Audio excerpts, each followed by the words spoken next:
Hello, welcome back to One's the Force, a Star Wars podcast. My name's Phil, of course. I'm joined as usual by Dave and Absent. Dave is sporting an unusually Christmassy jump for this time of year. But anyway, good evening, Dave. How are you doing?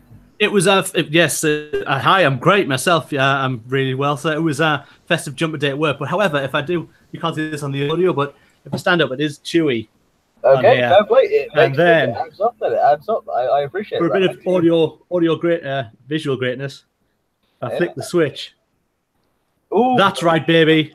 I like that indeed. I like that a lot.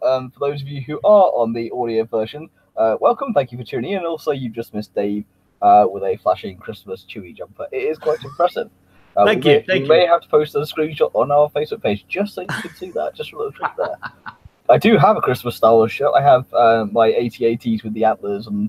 Oh, nice! I do have a Christmas Star Wars shirt, which I will. It has to be done when it's when it's a work thing where they're like, it's Christmas jumper day. Like, well, I will, but it's Star Wars. Well, around a Wednesday. That's nowhere near Christmas. Yes, I get that, but okay, fair enough. We're probably going already because we both know this is going to be a very short episode. We've already worked this one out. It's unfortunately it's close to Christmas. There's not a huge amount of the toys out. There's not a film out this year. So the past 4 years we've been used to building up to a new film. We've had both our films already this year. So we've got nothing new, nothing really exciting this year. We're going to wait another 12 months until we get episode 9. So yeah, not really going on. Although it's a great segue into our first piece of news, which I've watched the clip and I did have to laugh. Adam Driver was attending the Gotham Independent Film Awards. Was asked about episode 9, and before the reporter could even finish the question, he literally just chuckled and wanted to say, "I'm not touching that one." It is a pretty great response because it's something that everyone wants to know about. Of course, episode 9 is coming up. It's the finale of this sequel trilogy. What's going to happen? But yeah, perfect response. Yeah, I'm not touching that one. The best response, because you don't want suddenly no one's going to spill the beans on this film at all. It's going to be so tight-lipped around it. Yeah, you shouldn't expect anybody to be answering questions on it. And I'm really glad Adam Driver kind of just brushed it off like, yeah, I'm not touching that at all. I mean, you're right. It's cheeky. The reporter asked. They've got a job to do. They want to see what they can get. Unit slip-ups worth. They're weighting gold when it comes to Star Wars. Oh, too right. No, luckily he was very good on that one. I think he's that kind of guy as well. I don't think if anyone was going to let anything slip, it wouldn't be Adam Driver of all the people. No, we know there are worse people to slip up than Adam Driver. He's pretty tough. He used to be a Marine, for crying out loud. He's not going to... Yeah, don't cross Adam Driver. No. Yeah, swallow around. You're not going to get past him. Yep, that's the first bit. In second bit of news, we have more news on The Mandalorian. So we have Carl Weathers and Nick Nolte rumored for roles in The Mandalorian. So we've had Pedro Pascal. We've had... who else did we have? We were talking about the last episode. The girl from Deadpool, whose name escapes me again. Oh, that's bad, isn't it?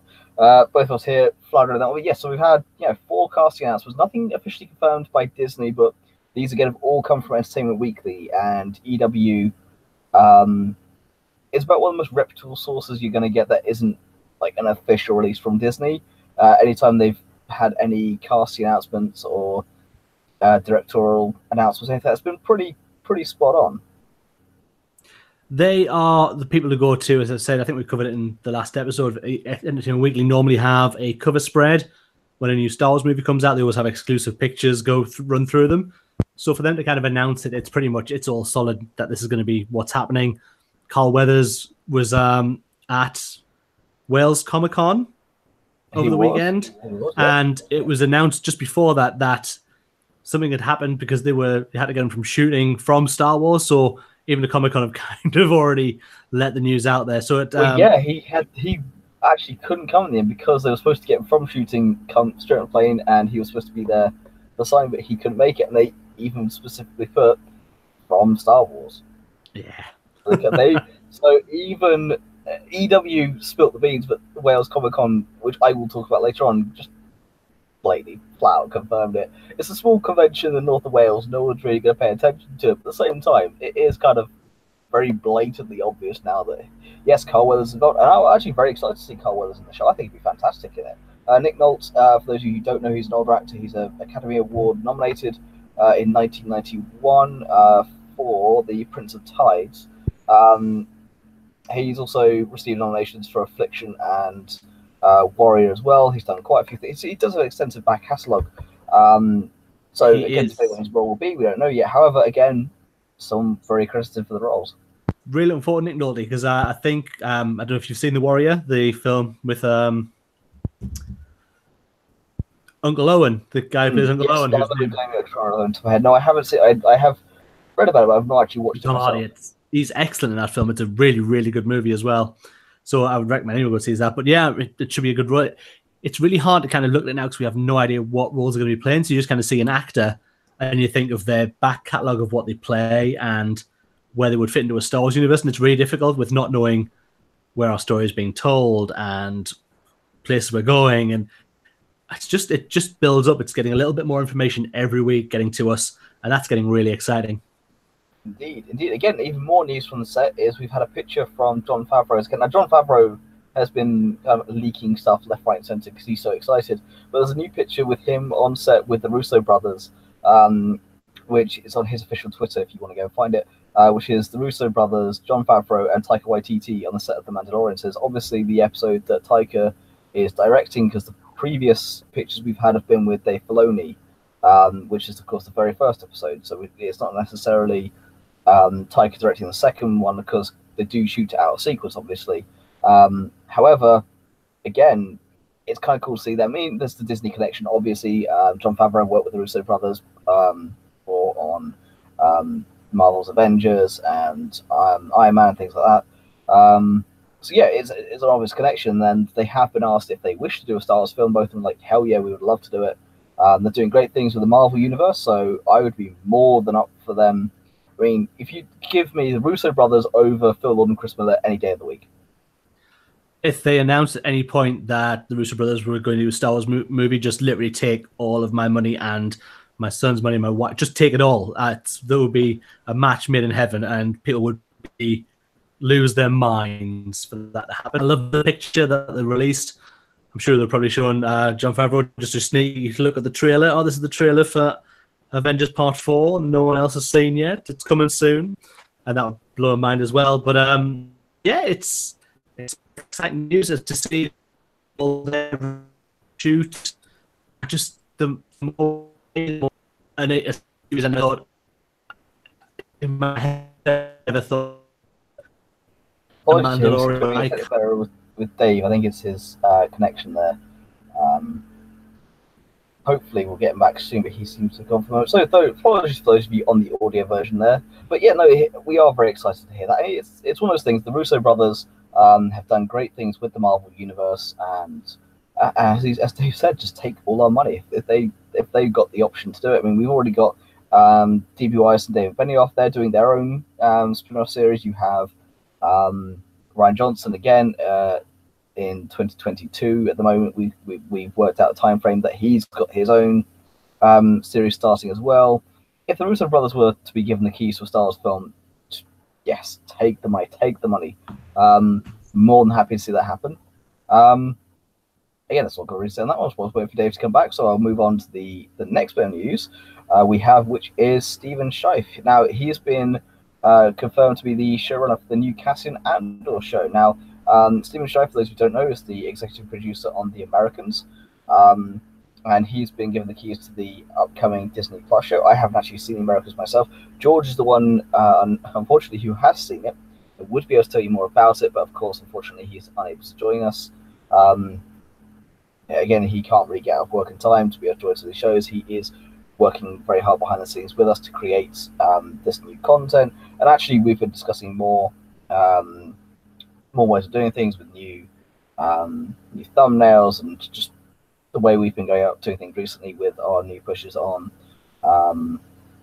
Spotify and Podbean and all the rest of it. So he is working behind the scenes. But yes, although I personally haven't seen the show, I did do a little bit of research into it before doing this particular piece of news.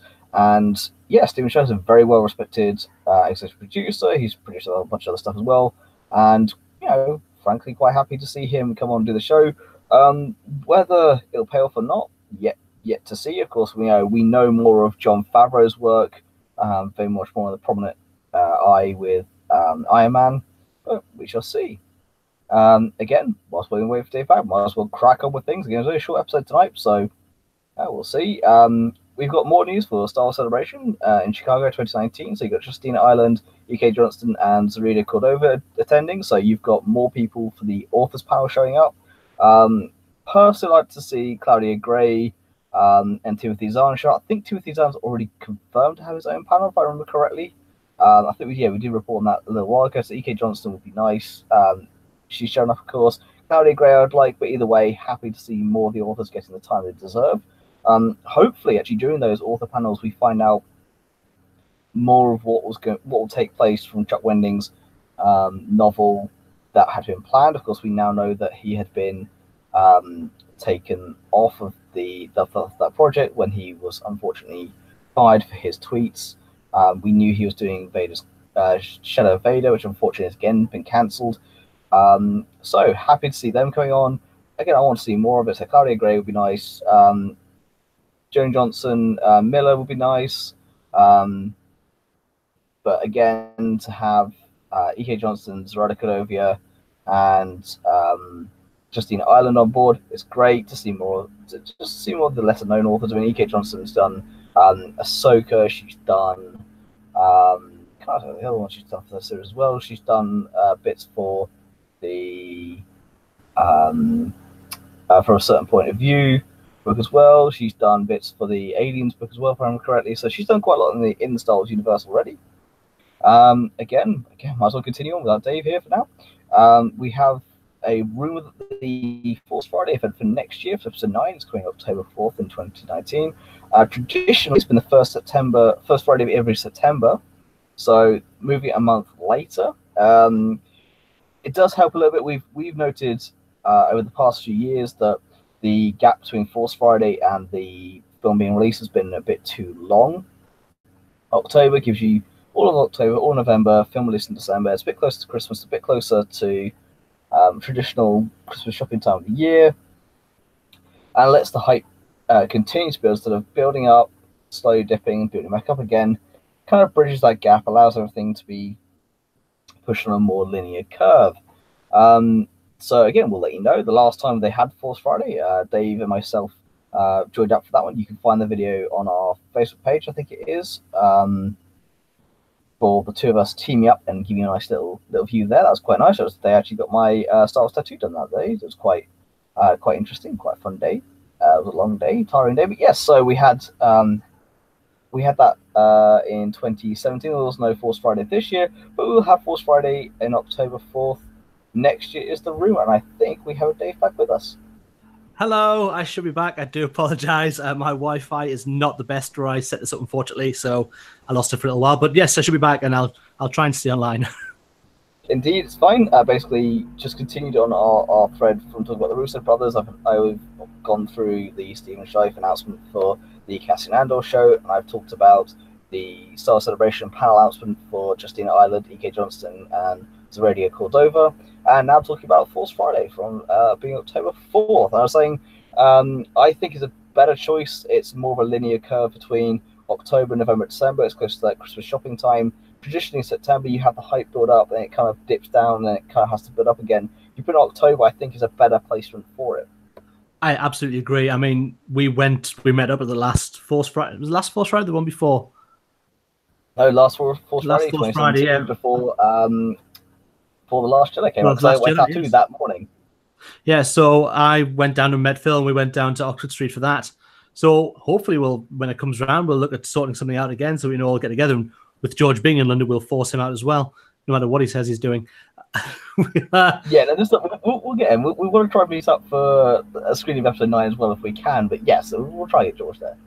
But yeah, so I'm quite enjoying. Well, Force Friday, while it's good, there wasn't a lot of release last time we were there. There was not a lot of stuff. Not certainly what we were expecting. There was things like the Poor Dameron helmet that we're after didn't come out. So I'm willing to give another try because it's always good to go down. It's always a good laugh. There's always a good crowd of people there as well. So yeah, looking forward to that again. Indeed. It's always just a good excuse for us to meet up.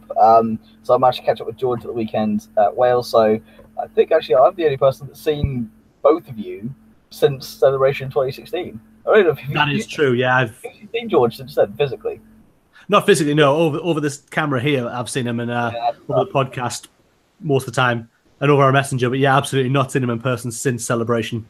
Yeah, I've seen him a few times. I've seen yourself a couple of times as well. So it's been I've been the one keeping everyone together for that one. But yes, no, Celebration. Force Friday 2019 in October. I think is a much better place for it. September, it kind of builds up, has the hype, drops off, and then comes back for the hype for the film. It kind of it has that little dip. Whereas you put it in October, you have November, December. Yeah, it's kind of that much more of a linear curve. I think the hype will be more continuous there. And also, don't forget at that particular point, you would have had the Clone Wars come out as well on Disney Plus. So there's a lot more that can explore. There's just so much stuff by that point. It's literally when you say Clone Wars there, I was just like, oh my word, we've got Clone Wars coming again. Because you forget these things, because you don't talk about that as much. There's not very much news out there on it. Apart from that, it's coming. We get all this Mandalorian stuff, and then you realize we've got so much else that's happening as well. Indeed, over the next couple of years, we have Resistance finishing, well, potentially continuing to go with it about that yet, but you'll have Resistance, you'll have the Clone Wars, you'll have the Mandalorian, you'll have Episode 9, and then you have Cassian Andor. Just insane, but in an awesome way. But it's also in a way of we've got one film, the rest being TV. Yeah. So it's more geared towards the hardcore Star Wars fan than the casual fan. It's not overwhelming the market. It is kind of what Bob Iger was alluding to when he said we need to slow down the releases. The film's being pumped out every single year is a bit much, whereas pumped out every couple of years to 3 years, that's a bit of timeline for the films, allows the hype to build up. But with the TV shows, the books, comics, it gives the hardcore fans something to have in the meantime. So you do have content, but it won't be as fatiguing. And it was only right. The fallout from The Last Jedi and Solo, yes, people didn't quite agree with the direction of Last Jedi, but I think a lot of that was down to Star Wars fatigue. I really do. And people were just getting to want another one year after year. It's a film series that needs that build-up. I really do believe that you shouldn't just pump these movies out for this. It should be a special occasion thing. I know Marvel have this thing down to a T, and they do release films quite often, but it's in a different place. Star Wars is still a much different world to Marvel. I'm excited for Avengers 4, but they really have fatigue. When you're pumping 3 films out a year, it gets boring. I mean, I don't get wrong. I'm looking forward to Avengers 4, and I'll be looking forward to Far From Home for Spider-Man, but we had the latest trailer drop for Captain Marvel, and I'm just not particularly excited because we've had so many films come out recently. So to have Star Wars kind of bring it back a little bit, hold the reins back, I think it'd be good for the franchise. Definitely, absolutely. Indeed. So next bit of news, we had an interesting interview with George Lucas recently, saying how he spoke about C-3PO being built back in 1977. So he had an original idea. Now, of course, we know what happened in The Phantom Menace and revealing how 3PO is built by Anakin, but his original idea was in the Star Wars saga. He did so role-playing as C-3PO when his conversation with Titus was being recorded on July 28th, 1977. What's interesting about the conversation was that Lucas revealed how he was originally created. Now, whatever else we'll remember, of course, is what happened in Episode 1. But the original quote was this. It's very fascinating. So it said, "I'm about 112 years old. I have had 43 masters. I was made in a robotic factory on the planet Alpha, which is one of the outland regions in the 3rd sector of the Galactic Empire. Before I was assigned to the court of Alderaan, roughly 20 years ago, I was in one of the sub-emissaries in the Granicus system. I was working in the embassy for one of the 3rd liaison officers at the time. That's where I really started out. It was a good 37 years before I was actually transferred into protocol. When I started in the embassy, I was one of 1,200 interpreter droids. I was in the Outland area. There was a lot of strange planets being amassed into the Republic. There was actually a very attrition rate out there too because of the strange climate. Many of the droids would fall apart very rapidly. I was lucky to be totally reassembled by a young boy working for a junk dealer. After several years, I gained new coverings and became good as new." So that's, although not the story we came to know and love, it is very interesting to see how there is another background for 3PO that could have been. It's the correlation. I mean, literally in that last few lines where it says I was built by a young boy who worked for a junk dealer, and that is literally that part of episode 1. That's exactly what that is. So he certainly has taken that from that synopsis there and pulled that straight out. So that is, it's really nice that you say that they've got this background to 3PO, this other story that they had in mind, but the fact that it was always going to be in there, that was always going to be built by some young, maybe slave boy, but young boy and a junk dealer. I really, really like that they've been brought to light. Indeed, this is from 1977, so this is pre-Empire, this is pre-Jedi, this is going back a long time. This is original. So we all know that Lucas had these ideas anyway. We know that his original draft for the Star Wars, The Tale of Anakin Starkiller, was this massive draft that he ended up cutting down to 3 films for New Hope, Empire, and Jedi. Of course, the proper Jedi, not last season, as we all know. And this idea, again, he's had that around for a long time, because he had the prequels come out between 1999 and 2005, and in episode 1 you got to see how 3PO was created, and he's taken quite literally that last segment there, as you're saying, about being built by a young boy working for a junk dealer. So he's taken some aspects of that idea, so you can see how the seed has grown, but it's very interesting to see. I really like it. I really like that that's been in the head of George Lucas since he started this.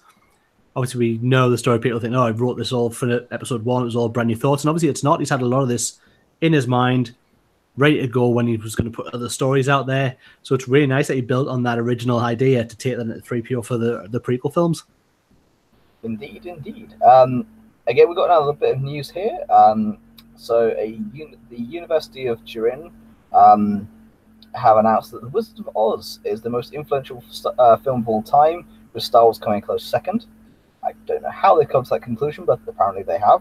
So the researchers at the University of Turin have developed a computer program that measures the success of a film not by box office takings or by positive reviews, but how many times it's referenced in other films, how many spin-offs it's engendered.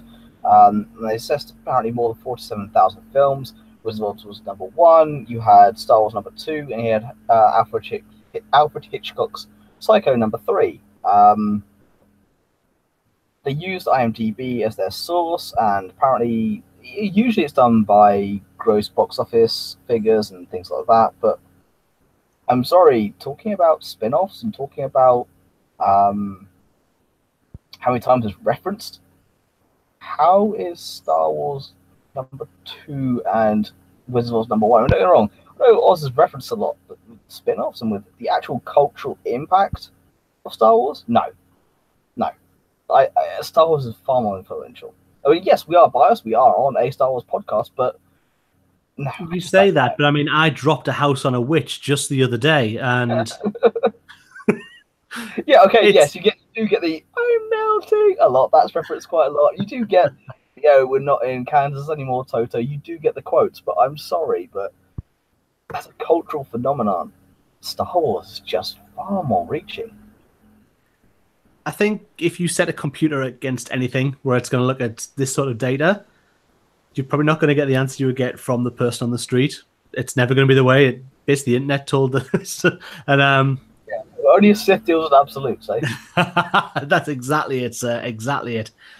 But yeah, I mean, there probably are Wizard of Oz fans out there who'll be literally, well, Wizard of Oz, of course, is the most influential film of all time, and Wicked is there as a spin-off and things like that, and different tells of their story. But you're right, for ourselves, we're here talking about Star Wars, and of course we're going to feel that way more than any other film out there. No matter what happens culturally around them, Star Wars is our jam, and that's where we lie, and that's where we're always going to fall. Yeah, no, but, I mean, Wizard of Oz has Wicked. We have the holiday special. It's just the way it works. No, we have episode 1, 2, and 3. We have 7, 8, and 9. We have Solo, Rogue One, we have The Mandalorian, we have Cassian Andor, we have Resistance, we have Clone Wars, we have Rebels, we have books, we have comics, we have figures. Come on.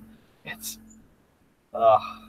I don't get it, but yeah, we are very biased. We are a Star Wars podcast. Of course our thoughts are going to be geared more towards Star Wars than the Wizard of Oz, but hey ho, it is what it is. At least it's not Citizen Kane again, because Citizen Kane came 7th in that particular poll, whereas, of course, most people say, well, critics will say that Citizen Kane is the most influential film of all time. I don't think influential. I think it is a great film, but that's down to critics to make. Yeah, I think as obviously time will go, that film will drop further and further down, just because of it's a film that's been a one shot. It's never been a remake against it, so its cultural influence on people now is going to drop away further because there's nothing to kind of take you back to it. I mean, I would argue that Casablanca is more influential than Citizen Kane, but yeah, they're both movies with their own qualities and their own stories and their own fan bases. Again, it all comes down to who watches these things. And yes, Citizen Kane will always be watched by students who are studying film and things like that. But you're right. Again, I think the further it goes on, that will drop out of the lexicon more and more. Whereas Star Wars, yeah, I mean, I did study film, and we watched Citizen Kane. We also watched Casablanca. We watched the original War of the Worlds, and the original War of the Worlds is far better. But again, personal point of view, I guess, on that one. But that's what critics and people will debate for years to come, anyway. Well, as we move on, though, something that's a little less divisive in terms of our own opinion. So we've had Columbia unveil their new crew jacket inspired by The Empire Strikes Back. So, of course, as we all know, they filmed in Iceland. They had these big blue coats on. We've seen Mark Hamill sign a few of these pieces. But as cool as they are, and they got the proper crew patch and everything, they do look really cool. They're close to being authentic. They are kind of £450 a piece. And I'm sorry, for a coat, that's a bit much. For a winter jacket, I'm not down for this. As I say, you get a lot of use over here in the UK. That is a point. You would, but it's still at £450. I wouldn't want to wear it outside. So unless I just turn all the radiators and things off in my house, I'm not getting this thing worn. It would hang up on a shelf. Same with Carol. You could get an autograph from Felicity Jones or half an autograph for Harrison Ford for that much. Oh, poor Felicity. She comes in here every time we talk about money. Well, yes. She is our benchmark for ridiculousness. I mean, it is. You're right. The coat is beautiful. It's a lovely collector's piece, and if you were going to wear it out, more power to you. But especially if you got one signed by Mark Hamill, you're not going to wear that out. Oh God, no. As soon as you wear that out, you're going to have to wash it, and that signature will come straight out. So you're kind of losing that as well. So while it's lovely and you could wear them out, people are going to buy these as more as collector pieces, I'm sure, rather than actual out and out coat. Yeah. I'm sorry, but yeah, £450, you're not gonna wear it out. And if you are, you're gonna look. Yeah, people are gonna judge. They're gonna know how much that coat's gonna cost, and it's just gonna be a bit. Yeah, it's not. Even though I said in the UK you'd get quite a lot of use out of it because our weather is stereotypically terrible. 52% of our days are overcast, so you're gonna more likely use it than not. But no, I'm sorry. I mean. As nice as it is, if it was close to £200, then yeah, okay, it'll be expensive, but it'll be worth it, I think, for that kind of money. But £450, nah, it's a bit too much. I'm with you on that. Far too much money for a coat for my liking. Indeed. And then we're going to put in a bit of news that I forgot to include in our schedule, but of course Dave brought it to my attention just before we came on air. Mark Hamill's out there still looking after the fans. So we've got coming up an auction. I can't remember where the auction is, but for one of Luke's lightsabers from the original trilogy. And Mark Hamill stepped in and gone, you have to be aware that there's not just one lightsaber. We had quite a few for myself, for the stunt doubles. I mean, when the grip was cutting up my hand, they made me one with maybe a few with foam grips instead of the metal grips. So, I mean, the original lightsaber actually used car windscreen wipers, I think, on the rubber, on the handle itself, on the flash handle. So yeah, he's out looking after the fans. People don't get this hype of it's the one. So actually there's more than just the one. I think that was the exact argument. The article that came out about the auction was saying the original Luke Skywalker lightsaber going up for sale, and I think that's what's kind of prompted them to say no, people are going to spend probably a fortune on this thing. It's going to go for, I don't even know what the estimate was, but we're talking thousands and thousands of pounds. $250K, I think it was. So there'd be someone to be dropping that amount of money thinking they're getting the original lightsaber. I think it's an amazing thing that Hamill came out. It is an original lightsaber, but it's not the original, if you know what I mean. Which is what the headline said, the original.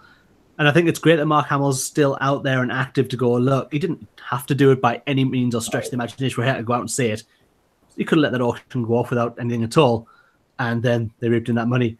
But it came out and as honest, the fans said, look, there were lots of original sabers, so you might get one that was there, but you may get one that was a stunt person's one. It's not going to be this original. So I think it's really nice that you put that out as a tweet. Indeed. I mean, when he appeared on his own collectible show, someone brought in his lightsaber from Return of the Jedi, but it's just the handle. It's just the actual hilt itself. And that was the Alec Guinness rotating prop from Episode 4. So even his Return of the Jedi lightsaber isn't actually his Return of the Jedi lightsaber. Technically, Alec Guinness is from Episode 4. So even when you come down to that, they reuse stuff. There's props that get reused. They make multiples of them in case they break them. So you're talking, it's one of probably about 12. I mean, don't get me wrong, it's still a great collector's piece, but he is looking after the fans, going, just be aware that although it's original, it's not the original, because there isn't the original, which I think is great. Again, he's still out there looking after people. He can't come across any better as an actual person. The more you see him, he's just the nicest guy. And I say to be looking out for fans when I can't see how many other actors would be out there saying, oh, there's an auction for something that I may have used once in a film. I go, oh, you know what? I best warn somebody about that. I'll let them know. That it just wouldn't happen. I don't see it happening with any other actor telling to come out and say that. So for him to do it, I think was a really, really good move, a really nice move. Indeed. And that's it for the news. We're going to move on to Toy Shelf. And Dave, I'm going to let you take the first piece of news on this one. Yes, so over in the UK here, we have a toy store called The Entertainer. It's one of the only toy shops we have left. Toys R Us went.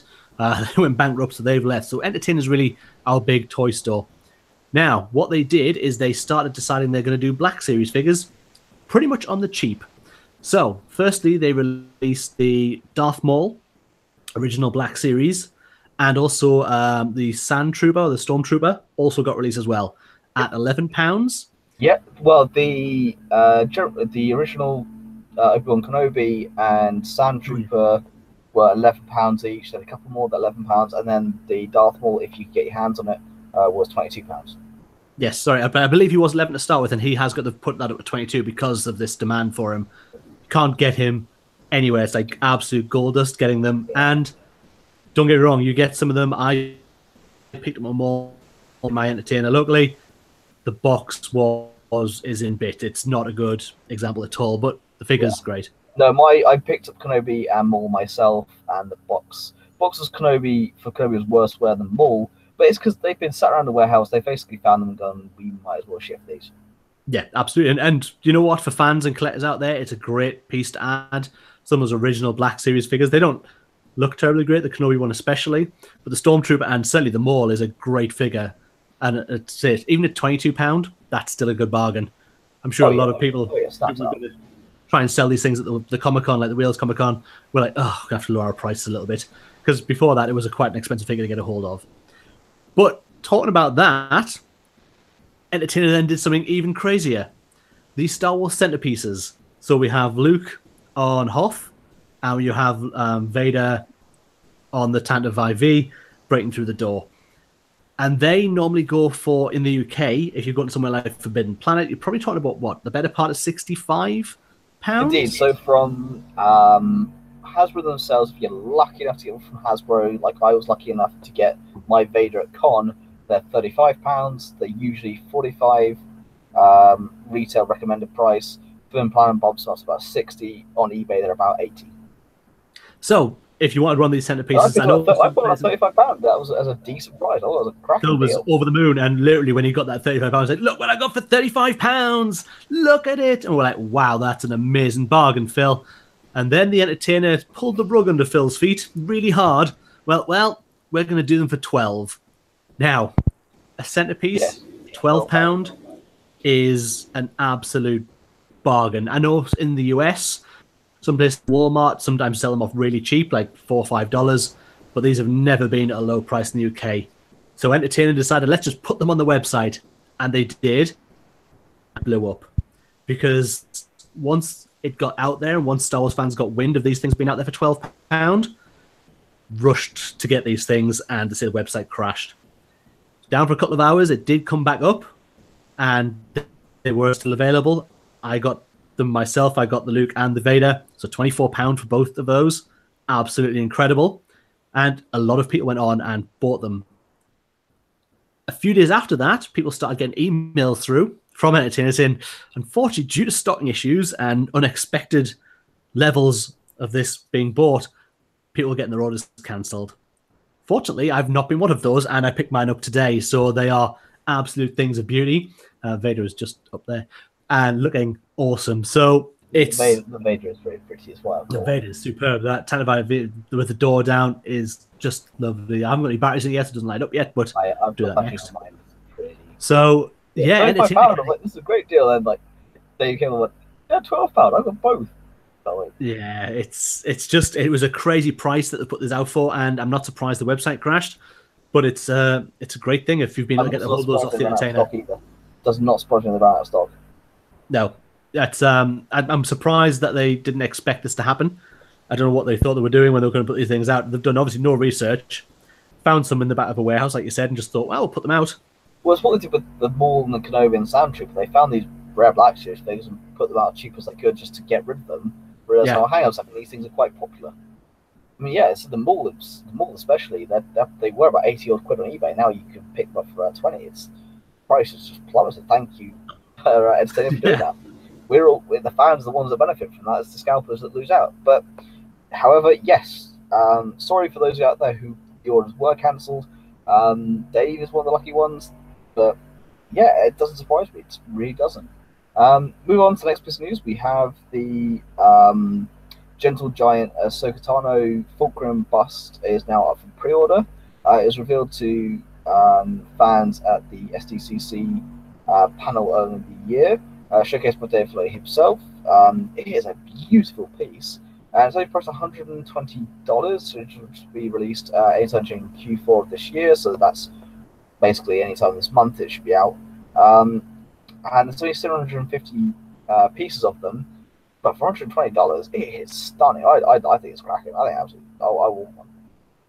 The more Ahsoka pieces, the better, I think. Especially with this lifelike look and not the animated look, I think is helping sell it, and it will sell out. It'll fly off the shelves. People adore Ahsoka. And for Gentle Giant, put these busts out. People do snap them up because some of them are really special and really rare. And the Gentle Giant Darth Malgus statue from the Star Wars Old Republic online game. And it is a beautiful piece. They do a fantastic job with them. So it's one that I would say like on anything really with Ahsoka I'm into. So it's certainly something I would try and get a hold of. Whether there will be anything left at all of those 700 pieces, I think they'll go very quickly. But yeah, it's a wonderful piece. I'll try and get a picture of that on our Facebook and Instagram over the next, hopefully the next couple of days. Indeed. Well, we'll post that when we can, but if you can get hold of one, they're on pre-order now. It's $120. But $120, you can get it. I recommend it. The next piece of news, I don't really know much about the Lego VIP program. I don't know if you know much about it, David. When the UCS Millennium Falcon was launched, they gave people who got them on the first night at the actual Lego store. No, George went down and ordered his online, so you got a black plastic VIP card. Now you can get a membership card for the VIP club through any Lego shop, but this is a black one with the Millennium Falcon on it, and you amass points on it, and it was going to give special offers for Star Wars. So what they've done is it's coming to an end. There are going to be no more VIP offers regarding it, so they're finishing it. So they've decided to let you put it as a plaque. So what they're doing for you is you're getting some black bricks to put around it, so it looks a bit like it's in a block. And it comes with a minifigure, which is just a black minifigure with the same Millennium Falcon logo on its chest as is on the card. It's a black head as well. It's a pure black head. There's no not even a Lego face on it. It's just this sea of black. But they're giving it yellow Lego hands, which is the weird one. You would have thought they would have gone entirely black if they're doing that theme, but no, black head but yellow hands. Very strange looking. Maybe he's got gloves on. Maybe. It's winter. Lego flesh gloves. Yeah, it's a 42-piece set. It's kind of nice, but at the same time, available for black VIP card holders from the 7th of December. There's no more to say on it. It literally is some black blocks. Yeah, with a black figure. That's it. Yeah, that is actually it for that one. Funko have revealed a few more bits of their line. So for the Funko vinyl line, you've got young Obi-Wan and Darth Maul, as well as C-3PO and Chewbacca, and they're 2-packs. This is the one with the cartoon eyes, much more cartoony look. I really don't like it. I think it looks stupid. And it also has revealed via a post on their official blog, they've got releasing the Revenge of the Sith Dark Side Anakin Skywalker exclusively at Walgreens in the US. So it's got the yellow Sith eyes and a ignited lightsaber. That one looks cool. I mean, the yellow eyes I'm not really a huge fan of, but sometimes kind of cool. But these 2-pack vinyl figures, I don't like. I'm not a fan of the vinyl figures to see the 2-pack with the cartoon faces, but I am now a massive pop collector. You've taken over George that. I really have. It's getting ridiculous. So the Anakin one speaks to me, and I will have to add that to my collection. I actually really like the look with the yellow eyes on it, so the Sith eyes. So yeah, I think that's really nice. Yeah, I'm not a big fan of the 2-packs either, but yeah, give me Anakin. Absolutely, bring it on. Indeed. Continuing with Anakin, we'll move on to Star Wars now. So for February, you've got the Age of Republic. Qui-Gon Jinn is now out now, but the next one's coming out are Dooku and Anakin, set for February. They look quite cool. And also Marvel releasing the Star Wars Ewoks Flight to Danger trade paperback. This was originally released in 1989 as a 10-part series, but it's coming out on the 3rd of March next year. I might get hold of that just for fun, because it does look quite a fun read. But yes, more of the Age of Republic. After that, of course, you got Age of Empire and Age of Rebellion and Age of Resistance after that. So it's good to see they're closing out with Dooku and Anakin, along with Qui-Gon. You've got Obi-Wan and you've got Maul. So again, those are your 5 for the Age of Republic. But yeah, I mean, Dooku and Anakin. Dooku, I'm really interested to see. Anakin we know a lot about, but Dooku, we don't really know a huge amount. We just have what you see in the Clone Wars and in episodes 2 and, well, his beheading in episode 3. It's a really interesting character arc, because we'll hopefully get to see him as a Jedi and then his fall from that into the Sith. So I think that's a really strong story point to have. That's not being told in really anything else. I can't think of any other media where none, not even the old Legends. Really, so there's a big gap of Dooku that's not been told. So that would be really interesting. Indeed. So yeah, no, his story has not been told at all. I really want to see more on that. So hopefully, yeah, all power. If it is that set around that time, then bring it on. I mean, if not, okay, it's still be nice to see more on Dooku, but I would like to see his fall if possible. And I said the Ewoks Flight to Danger was from 1989. It's a 10-part series. It's being reissued as a trade paperback next year. I'll probably pick that up because it does seem quite fun. And then we're going to move on to games. So we've got the new update live for Battlefront 2. So that's the Battle Geonosis, the Grievous and Obi-Wan. Now, Grievous and Obi-Wan do look quite cool. I've not had a chance to play it yet. The other thing is my point of view, unfortunately, this one is too little, too late. They should have had these things in a long time ago. It's nice they've released them. It's nice that they've gone back to Clone Wars actors and Matt Wood doing Grievous. So James Arnold Taylor doing Obi-Wan. It's lovely that that's there, and I've seen some of the gameplay and it looks fine, but I have absolutely zero interest in going back and playing it because of the farce that Battlefront 2 has been. Yeah, it's a good game. They've just killed it. And I really, really hope they don't get the license back. They don't deserve it. We've got the Fallen, we've got the Order 66 Jedi game next year.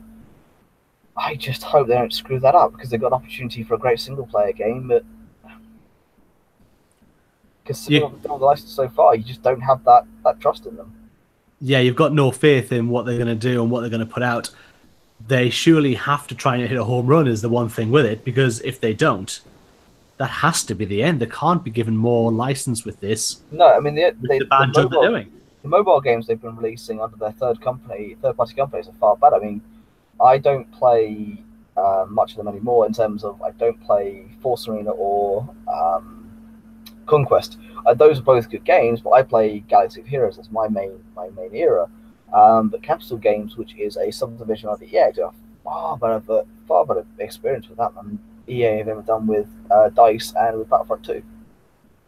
The mobile games have always been up there. They are really playable. The guys seem to know exactly what they're doing putting out mobile games. It just doesn't transfer to the guys who should be putting out amazing console games and PC games. Yeah, the AAA titles are nowhere near as good as the mobile games, which you expect to have the microtransactions, so that bit's already been taken out of it. The gameplay is better, the actual experience is better. Yeah.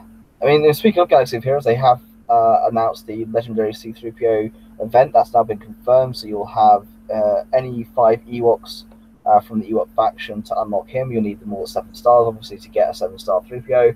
And Grand Arena has now been launched, so that's you log in now. You can lock in for the launch event going on for a couple of days. So basically, if you are not in a guild that allows you to do territory wars, but you want to have that experience, they've now got a 1v1 platform for that.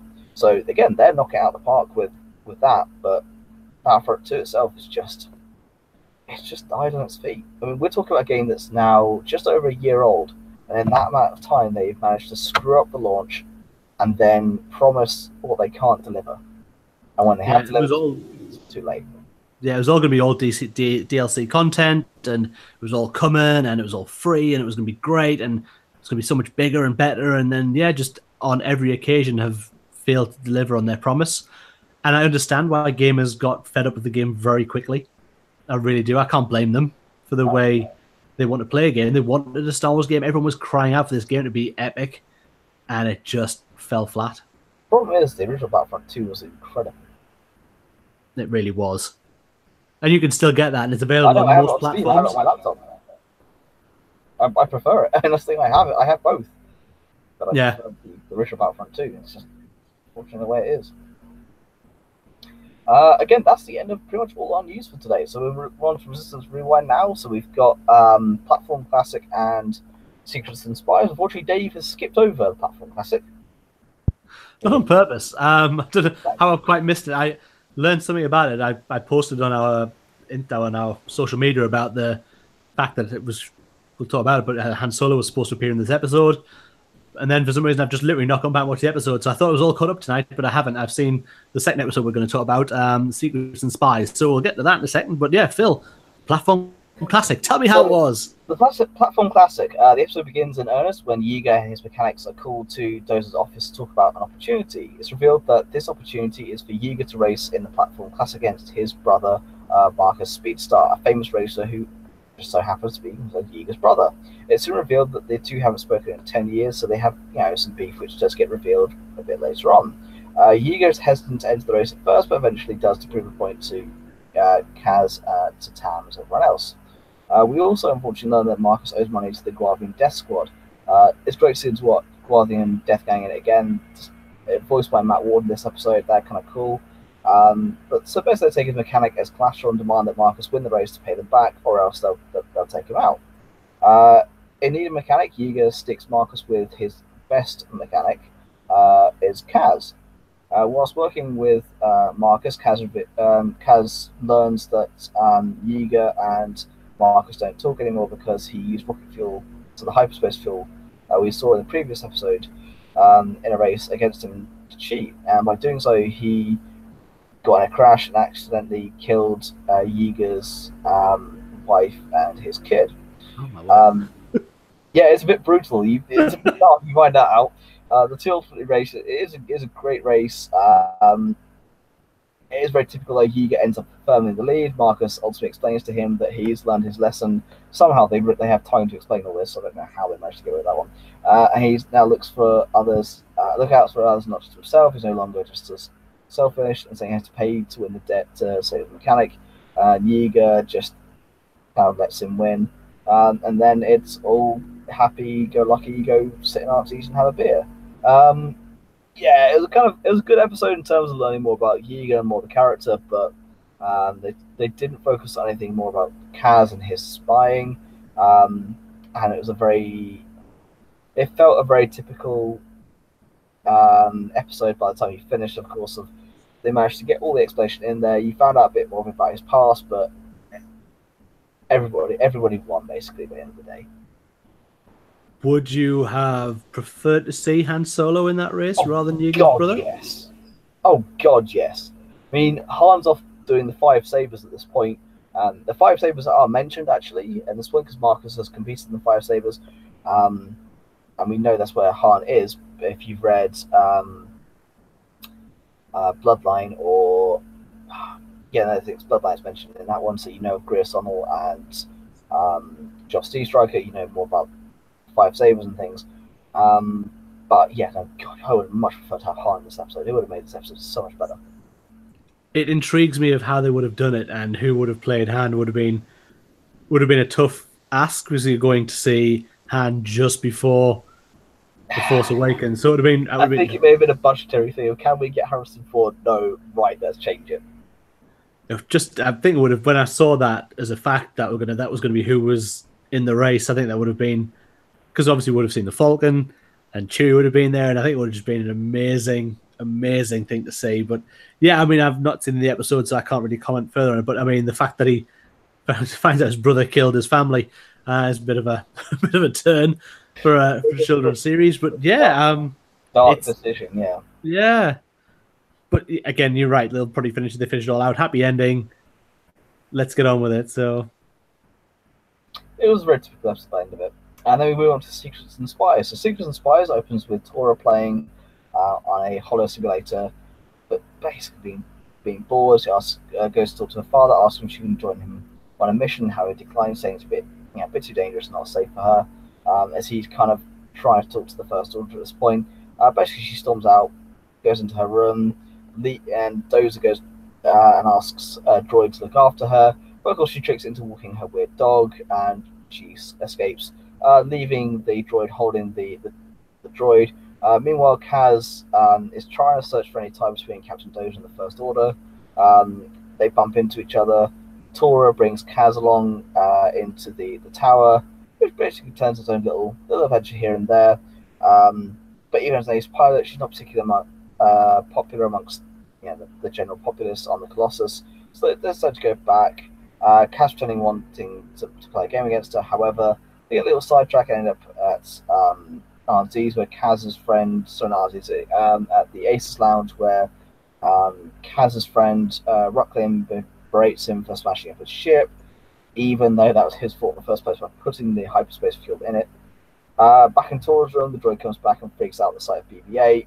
And Tora has to order the bot to back down and deactivate its instant kill mode, which I think is quite funny. Rucklin ends up telling BB-8, ends up telling Dozer about BB-8 and about the intruders. Because at this point, Kaz managed to sneak into his office whilst Dozer is seeing out the First Order. We've had Commander Pyre come in, and it looks like Dozer is going to accept this deal. So the First Order will have stormtroopers garrisoned on the base and patrol the area, taking out the pirates. The deal isn't finalized yet, but he's one step closer to taking it. Luckily, though, by the time Dozer and Rucklin get to the office, Kaz has been able to hide. However, he's hidden in the closet where he sees an Imperial Navy officer uniform. So that's a kind of tie between Dozer and the old Imperial Navy, which is something that we might see crop up again soon. Imperial Navy, First Order sympathize. You can see where he's going with this. Luckily, though, Tora shows up and manages to sneak him out. They narrowly escape through a trash compactor. She kind of asks if he's a spy. He kind of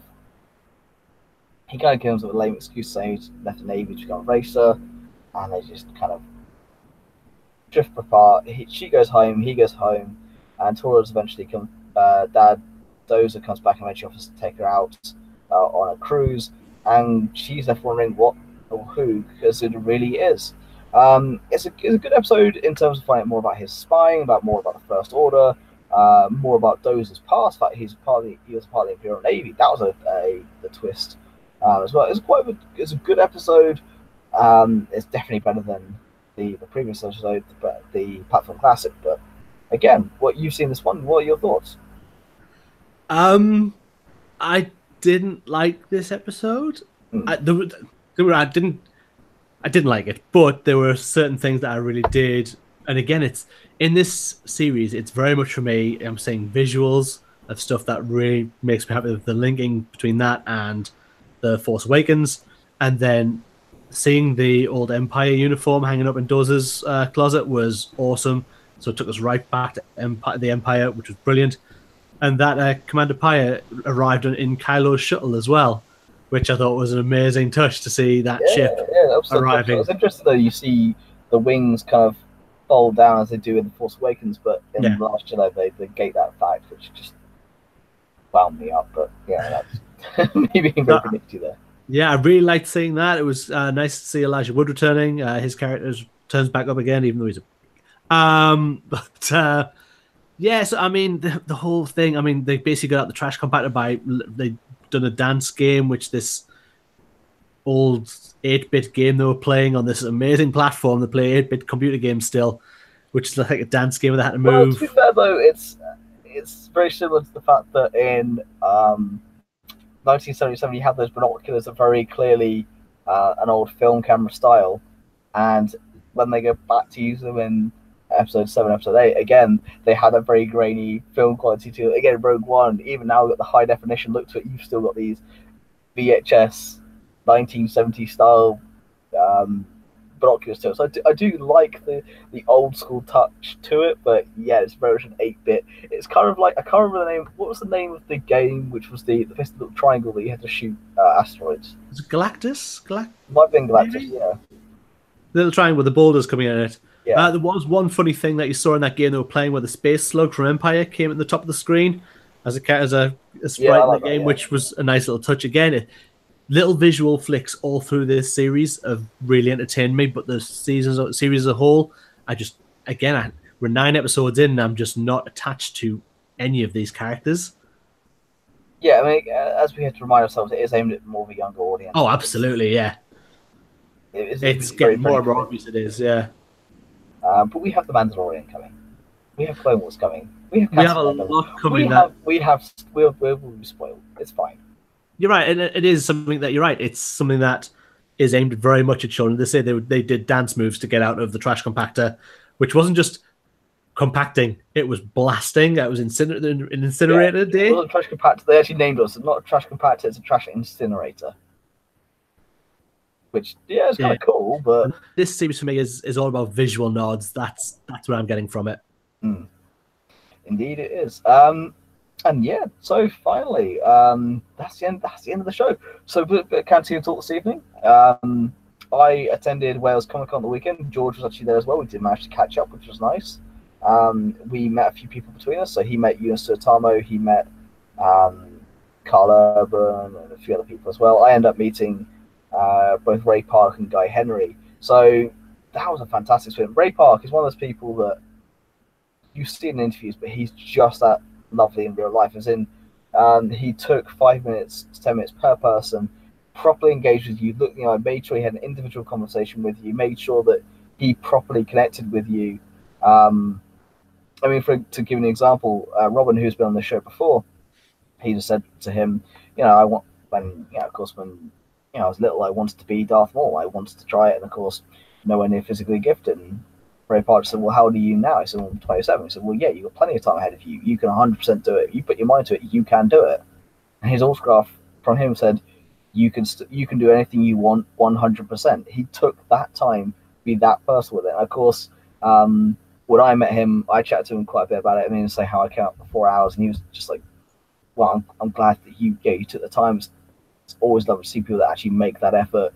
And yeah, so going back to the entertainer, yeah, we had a brainwave after we did our show last week about our preview of our review of the Star Wars Galaxy of Adventures series. And I was like, ooh, if I won't be able to go and pick up one of the Darth Maul figures, if I can, get that signed, and that's what I ended up doing, and it was fantastic. And again, then I met Guy Henry, he was fantastic. So I ended up chatting to him for about 10-15 minutes. I asked him, so how did you prepare for the role of Tarkin? He said, well, I'm not an impressionist. I want to do my best version of it, but I'm not an impressionist. So I took my there's one line I took, 10 words, which was, "You would prefer another target, a military target? Well, then name the system." He said, I took that line, I just practiced that over and over and over again because it had all the mannerisms of Tarkin, it had the roles, the R's in it. And that's how I prepared for the role. It gave me the best opportunity I could to practice his mannerisms. And, you prefer another target, a military target? It's that the way he put the inflections in. And of course, to watch him do it for him was just like, yes. And of course, the way he signed it was like, "You may fire when ready." He put that on, I was like, yes. I mean, George Mem's always got that on his poster. I'm like, yeah, that was fantastic. And for when you meet Ray Park, he signs it as both Darth Maul and Ray Park. It is fantastic. And of course, he put on it, Tarkin as well. When I met Guy Henry, so that was pretty fantastic. And of course, then I got the black and white cards as well. So if you've watched the video we put off of that, I did an unboxing of that. That was quite fun. It was expensive but worth it. It looked like an amazing weekend actually, and some of the people that you got to meet, and Ray Park especially. I've just recently started following him on Instagram, and he seems like just a really down to earth guy who really enjoys being out there as this representative of the character of Darth Maul. And I'm so glad he got brought back in Solo as well, and hopefully we'll see him again in the future in the role again if they get to do another film, a spin-off maybe. Might see something, even if it's on the Disney app, maybe we'll get something more. Yeah, he seems like the nicest guy. And I'd say Guy Henry would be an awesome get, I think, for someone who played that part in Rogue One. He played Tarkin longer than Peter Cushing played Tarkin. Yeah. So it's a really interesting. I wish there was more up my way in the country. We don't get. Well, you guys do. Yeah, I could travel to the other side of the country. It'd be good. But no, I'm going to have to try and get them more. I think I might try and get to the Manchester or London one next. On that front though, of things we've done recently, Dave, do you want to talk about your failure? No. So yeah, there is around the country there are pub quizzes that get done, and you can do different pub quizzes. There's Friends and there's Disney, and they're just set in pubs and they're set by one company. Their name escapes me. I think it's Yellow Elephant or something like that is the company name who sets them up. And so a Star Wars one came out. So a Star Wars quiz. Come to a Star Wars quiz. And of course, I want to do a Star Wars quiz. Because, I'm brainy like that and I know all about Star Wars. So I went and I came fourth. And that was just bad. But you know what? I came fourth out of like about... I read the question. If I reread it briefly, I would have got it right first time around. Because you mentioned stuff around going, well, I got 8 out of 10, right? So what did you get wrong? So, well, first off, Cloud City, where's that based? Bespin. Just on top of my head. And again, it was the question that tripped me up as well. Just if you reread it, it was how much did Han Solo ask to be taken off to take Obi-Wan off of Tatooine? Of course, you say 17,000 because that's the line you think of as 17,000. No, it was the 10,000 all in advance. Yeah, it did trip me up completely. And as I said, out of sort of 16 teams to come fourth wasn't too bad. I was there with my best mate, and he knows quite a bit of Star Wars, so he gave me a few answers. And then I was there with my sister and my best mate's wife, so they literally offered little in the way of any answers. So I was quite pleased to come fourth. I was a bit devastated. What happened to the third round? We didn't get any updates after you from that. Yeah, basically I ended up getting 53 out of 62 in terms of questions, so I did all right. I was fourth. I was quite happy with, even though I got some of the ones that I was a bit dubious on. It was they won the questions. It was a picture round. They had the droid that tells the Resistance that the plans there, or the droid BB-8 was at Maz's castle, and you had to name him. I have no idea. No idea on that one. Okay, yeah. So there was stuff like that I just had no clue about, like literally little characters that you just like in the background, like I need to know more. But so even though I've been doing this podcast now for nearly 2 years, there are still stuff that even I went to a Star Wars quiz and fourth's not a failure, but it's not winning, so it is a failure. And I'll hang my head in shame for a little while and was mocked rightfully by George and Phill. No. It was like you have failed me for the last time. Well, if you want to do these things, if you check it out on Facebook, I'm sure they're called Yellow Elephant. If you just look up Star Wars pub quiz, they are doing them around the country. So I would really recommend them. It was a really good night. If you want to test your Star Wars knowledge against other other people. So it was a really good night, and I would recommend it highly to anybody. So George and I will team up, go do it, win it, and just make sure you're lower. Yeah. Indeed, and that is about it for tonight. Again, we knew it was going to be a short one. We managed to stretch it as we always do. I don't know how we managed it. We prattle on. That's what you. Oh, so that's what you pay us. Pay us to. You do this for free. If you listen, thank you for joining us. Well done for you for suffering through our prattling. Yes, thank you so much for being here. Really, it's just to say a massive thank you. We've had an influx of sort of listeners, and our social media, we've been updating that sort of daily, getting something out there. So our Instagram's growing, the people are coming on board and subscribing to that. We've got more people on our YouTube, subscribe to that. We've got more followers on Facebook because we put out the trailer for Galaxy of Adventures, and that went crazy, and it's brought a lot more people. So we're getting quite a few listens on the audio versions of our podcasts, which I listen to my podcast audio, is very few I watch on video. So it's really nice that we're out there a bit more, and it seems to be paying off that more people are getting to listen to us. So it's great. And I just want to say a massive thank you to everybody who's recently come on board, and to those people who've been here for a while, even more thank you for hanging on and staying with us. Indeed. So yes, that is everything we have tonight. So as per usual, don't forget to like, share, subscribe. You can find us on Facebook, Instagram, Twitter. You can find us on Podbean, Stitcher, iTunes, and YouTube. I can't remember. What's on the Spotify. Spotify. There we go. That's the fifth one. I will see. I've got to remember five places you can find us now audio-wise. So yes, YouTube, iTunes, Stitcher, Podbean, and Spotify. You can find us on Facebook, Instagram, and Twitter at Ones with the Force. Just search Ones with the Force. You'll be able to find us. We've been Ones with the Force, but the Force will be with you. Good night.